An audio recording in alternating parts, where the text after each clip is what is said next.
Okay, so Vidhi, just like quickly for our audience, just introduce yourself and your business journey. Sure. Hi everyone, I'm Vidhi Mittal. I'm the founder and CEO of joyhealth.in. I started this website in the third week of April to provide free online consultations with medical professionals. So it's been nearly 2 months since you started this. Yeah, it's been nearly 2 months. And how many visitors have you been getting on your website?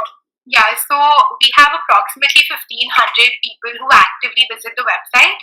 And apart from that, we've had people who actually consulted the doctor and the dietitian. So the people who visit the website actively, 1,500 of them, they tend to go to the blog section the most, where I post health articles and I post tips and tricks on how to deal with quarantine and stress. Okay. And so, like, what is your business basically? Okay, so I wouldn't exactly call it a business. It's more like a non-profit organization. And the main aim of my website initially was to provide free medical consultations online with doctors and dietitians. So currently I have Dr. Bhaskar Bhattacharya and Ishani Bhaumik Barui listed on my website. And so once a patient goes to the website, all they need to do is click one button and it directly connects them to either the doctor or the dietitian, whoever they want to consult. And it's a free consultation which they get over video call. Okay. And like, what about the people who don't want the consultation? But like, you just said you had a blog section on your website. Yeah. So what is that about? Right. So the website, firstly, it has the consultation, as I said. Apart from that, it has it links the patients to this other website called sanitisers.com, which provides home delivery of medicines, masks, and other wellness products.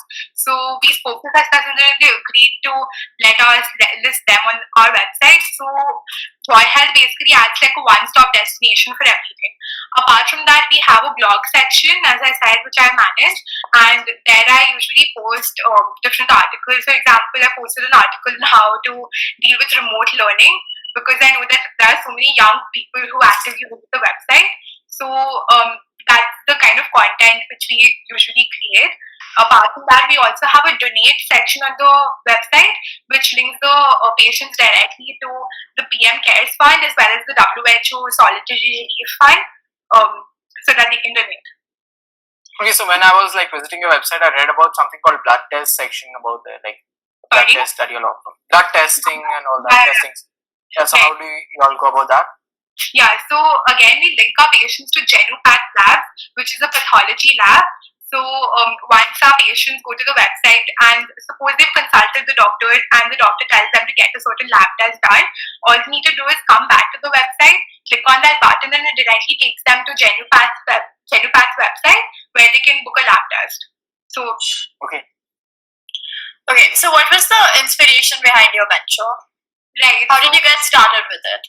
Yeah, so as you know, I started it in the middle of the coronavirus pandemic, and I mainly read about people not being able to go all the way to the hospital because, firstly, there were so many coronavirus patients in the hospital. People just didn't want to risk going to the hospital because if their medical problem was small, by going to the hospital, they were risking contracting the virus, and so people weren't going to these hospitals, and they really needed telemedicine to. They needed access to telemedicine, and I heard about these hospitals turning into no-go zones.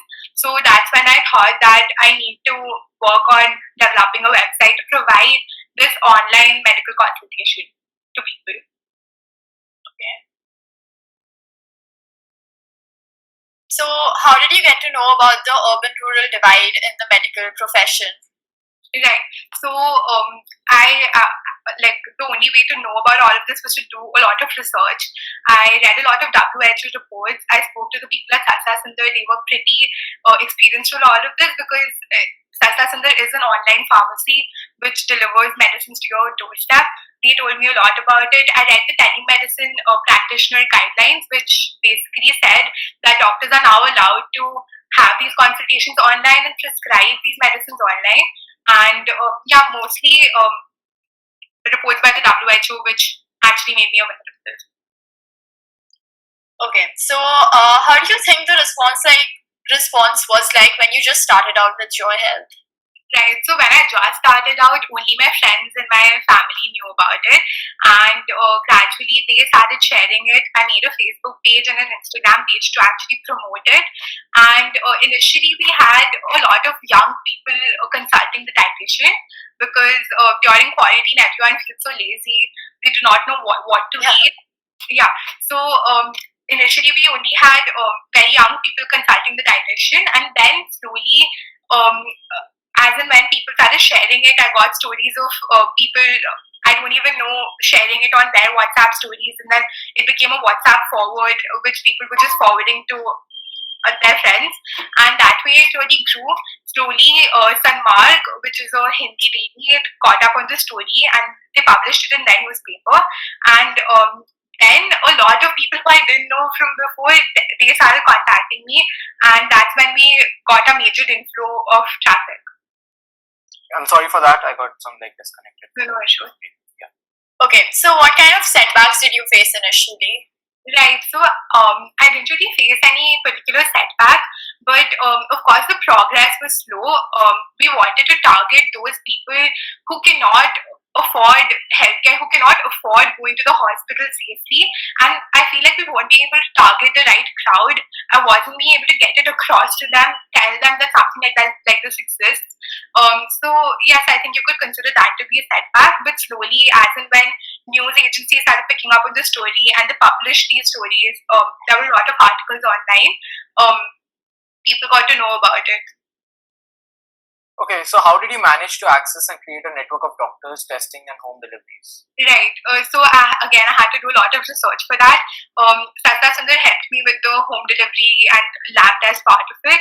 I approached Yana Diet Clinic, and there Shani is a sweetheart. She just said that okay, I volunteered to provide all of these consultations free of cost. Even Dr. Bhattacharya.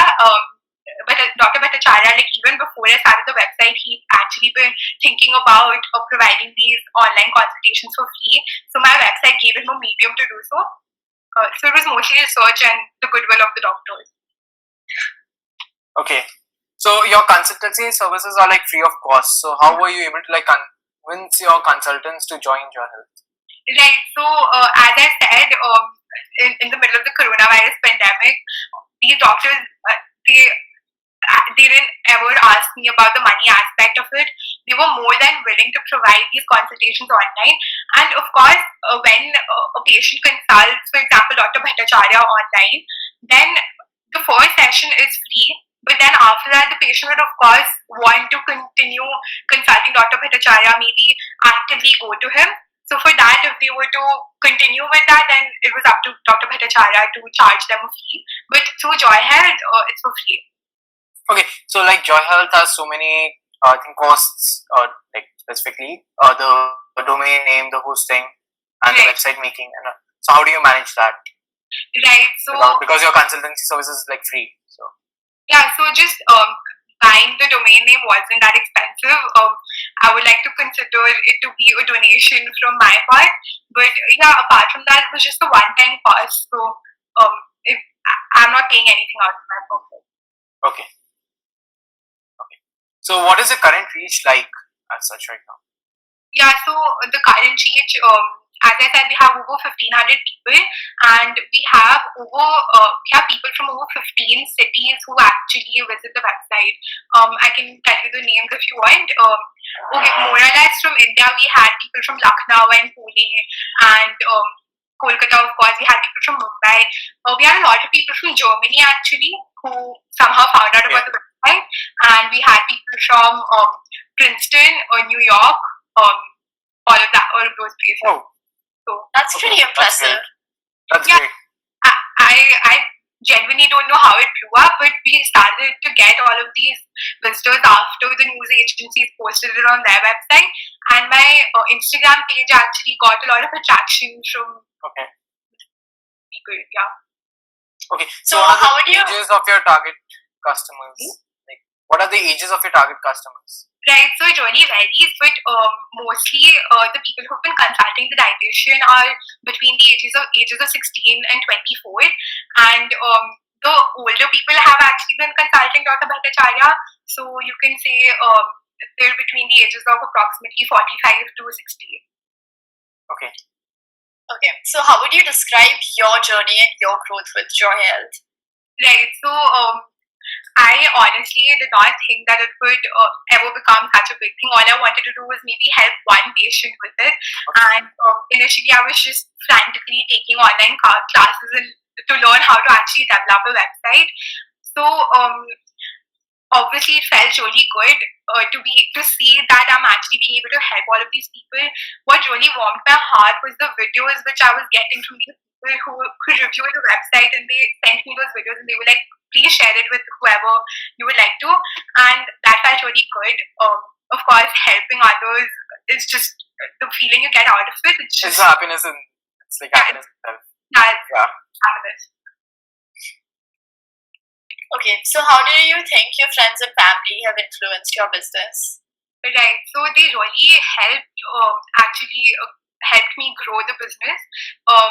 When I started it off, I just posted it on my Instagram and I sent a WhatsApp message to my aunts and uncles, and they were actually the people who sent it to their friends and kept forwarding it, and so they really actually helped me spread the word to many people. My sister posted it to her story, and she had a lot of American friends who viewed her story, so that's how it spread to other countries as well, and they really helped me, and they were very supportive throughout the journey.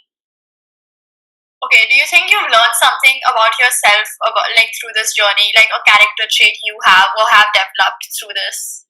Right, so one thing I definitely learned is that you do not need to do something really big to make a change in the world, and you just need to have one thing that you believe in completely and just go ahead with it. Absolutely. Yeah. Taking the first step of actually even publishing the website was honestly nerve-wracking. I did not know if anyone would actually use the website, even know how to like access it. But I just realized that I should trust my instinct, go with my gut, and just do whatever I need to do. Okay, so since it's your class 12 and you're bored here, so have you been managing your studies, schools, and your website together? Right, so time management is something I've actually learned over the past 2 years because I took science in class 11, and honestly, like, if that can't teach you time management, nothing else can. So my main aim was to post at least once a day to get the Instagram page growing. So I used to tell myself, like, fine, study the entire day, and then at night, sit for 2 hours maybe, do a little bit more research, update the website, and then post something. So that way I had to make a strict timetable for myself, make sure that I wasn't mixing the two, and I think I managed. Did you have to compromise with some sleep as such? Definitely. Like, but I didn't mind that honestly because usually I'm an insomniac. I barely sleep, so Okay. Yeah. Okay, so where do you see your business in the future? Right, so I've been in conversation with more doctors, especially gynecologists, and she said that she'd also be willing to be listed on the website. The details are still being figured out, so I'll update you on that. But I plan to list more doctors, more dietitians, and I plan to make this a continuous thing.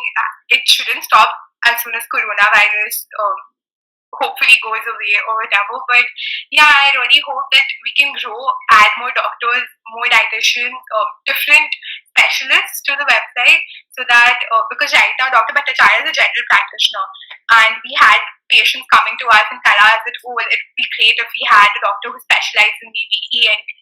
So adding those kinds of doctors to our website, helping it grow, that's the plan. So did you ever have any negative feedback from?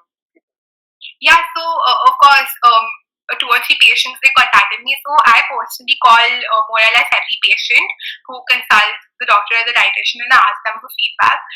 As I said, one patient told me that she had a problem with her eye, and the doctor couldn't help with that. So definitely, I tried to fix that. When I was being interviewed by a reporter from Telegraph, she pointed out that she wasn't being able to access the website because she was using her phone, and it was a glitch on the website. So that that was some sort of negative feedback. I had to go and fix it and redo the entire thing for the mobile phone. But yeah, more or less that. So, what are your immediate goals in the next year? Like, where do you see your business like growing till? Do you have a target that like you need these many followers or something like that? Right. So I don't really have a target as such on how many followers I want and how many visitors I want. I try and work every day for Joy Health, and my only goal is to get as many doctors and dietitians listed there, and also to actually make it more accessible to people. I realize that many people, especially from the older generations, they do not have access to social media. I cannot possibly give them updates on what is going on. So perhaps I would like to build another medium for that. Maybe try and make it more accessible for the older people. Maybe a calling service. Sorry? Maybe a call-in service, like instead of a website, a call-in. Yeah. Right, exactly. So how has the pandemic affected your venture? Like, it boosted your venture, but like, how did it affect it? Yeah. So I mean, during the pandemic, one thing which I really liked was that we initiated this project called Project Meraki, where I asked my friends to send in their creative work, and I posted that on my Instagram. And I feel like because of the pandemic, there were so many people who actually let their creativity flow on paper or through whatever their medium of expressing their creativity was. So because of the pandemic, people actually ended up spending some time on it, and I got a lot of wonderful photos and videos of people trying out different things. One of my friends tried out different kinds of push-ups, and he sent me a video. My friend and I made a TikTok for the first time, but it was a parody, so not an actual TikTok. I'm not a TikToker. Yeah, so I mean, the pandemic, I'm really sad that it happened, but definitely like it boosted the validation, as you said. Okay, so have you had to make any change to your website or to your blog as such in order to adapt to the new circumstances? Yeah, I did have to make quite a few changes to the website. I keep having to make it because some people told me that they're not able to access this, and so I keep updating it. I try to make it as accessible, as simple as possible. If you've seen the layout of the website, it's pretty simple. It's pretty minimalistic. There's no complicated stuff. So when I just launched it, it was definitely more complicated, but I tried to make it as easy as possible. I also have a chat feature on the website so that whenever someone visits the website, they can send me a message directly from there instead of having to search for my email address. So yeah, I had to change it. So like, did you code in the entire website using HTML, or like did you use some website editor to make it? No, I used a website builder to make it. Some of the pages, for example, the media coverage page, I did it on HTML. But apart from that, I bought the website domain from GoDaddy, so I took assistance from their developers to build that. Okay. Okay, so do you is there any social issue you feel extremely strongly about? Right, so I feel extremely strongly about menstrual equality. So I recently started another organization. It's called Black Polythene, where we aim to end period poverty and establish a sort of menstrual equality, menstrual equity among all women in India. So yeah, I feel very strongly about that. It's just started off. So is there some issue that you like strongly feel connected to your business? Connected to my business, definitely the huge gap between access to healthcare between the urban and the rural areas, as you said. There's such a massively lopsided thing present in the healthcare sector. People who need healthcare the most don't have access to it. I feel very strongly about that. Okay. So what is one of the most important things you learned from Joy Health? I think I already said it before. One of the most important things was that I need to trust my instinct, and I really need to be the change that I want to see in the world. Yeah. So. Yeah. So your instinct feeling. So did you start like believing in your gut feeling now, like nowadays, like more strongly? As I said, for example, I felt very strongly about the menstrual movement. So I just trusted my instinct and I went ahead and created a page for that. So I've really learned how to trust my instinct nowadays. Okay.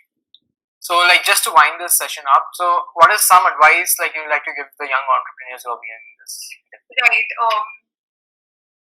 So a piece of advice would just be to do a lot of research before you start anything and try and do something for the society, even if you plan to make it a business which you earn money out of. Remember your roots, stay grounded, and just keep working hard and manage your time well. Okay, so just like out of curiosity, do you believe more in smart working or do you believe more in hard work? I believe more in smart working, definitely. I don't think that I'm a hard worker. I don't spend a lot of time doing work. I barely study. But when I do, I make sure that I do it smartly. So yeah, definitely study smart, not hard. I'll keep that in mind. Yeah. Actually, I wanted to ask you more about the menstrual equity thing. So, do you think it started because of like Indian culture about how women, it's like a big no thing, like a big stigma that we've created. So, it's a huge taboo in our country, and that's honestly really sad because menstruation is a really natural biological process, and people just see it as something dirty and impure, which is absolutely not correct. And it's not just something which happens in the rural areas. I'm sure many of us have experienced it too.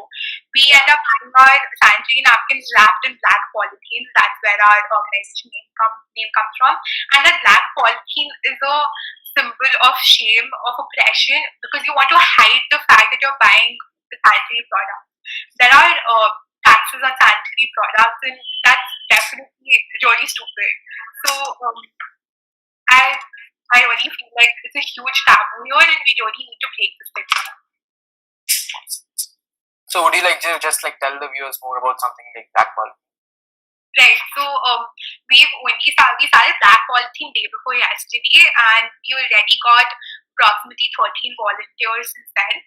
And what our main aim is to hold different workshops and webinars and charge people a fee on that. That fee will be equal to the price of one menstrual kit, which will cover a woman's period. So we were thinking of including cloth pads in the menstrual kit, which can last for 5 years if used properly. So that way we don't want to use plastic pads because they're really not good for the environment. So we'll be having these workshops. We've already spoken to a few organizations who are willing to conduct art, music, cooking workshops, and the entry fee will be very low, just the cost of one menstrual kit. And out of that, even the people, so there are many people who would not just go and donate to a cause. They don't, because there are so many things to donate to, they just don't feel like they can't choose, they don't know where to spend their money. So that way, they do get something out of it. Once they spend their money, they are getting an art workshop or a cooking workshop from a professional, and all of that money is going towards fighting menstrual inequity. So that's basically what our organization plans to do. We'll be starting off with the workshops and the webinars very soon, and we're all very excited for it. So what are like just like the Black Polythene initiative about the volunteers and everything?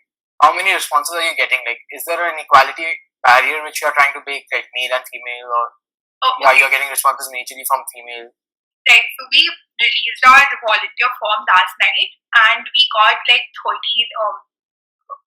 volunteer applications, I think, and I was very happy to see that like more than half of these volunteers are actually male, and so I felt really happy that people are wanting to advocate for something which they do not experience, and I think that's honestly really important nowadays. We need activism, but not just for issues which directly affect us. For example, the Black Lives Matter movement. We need to speak up about these movements, speak out against oppression, even if it doesn't directly affect us. So I'm very happy to see it. Definitely. Yeah. So I think that's it for today. Thank you. Yeah, sure. It was like great having you here, and like love to have this interview. I cancelling the other day because I didn't have network at all. So That's no issue. So that's cool. That's cool. So it was really nice speaking to you. And like I actually hope some people learn something from this. Even if like one person learns something, it will be like a great initiative. thank you so much. Can't wait to see the video. Sure, we'll have it up by tonight. Like. Okay, perfect.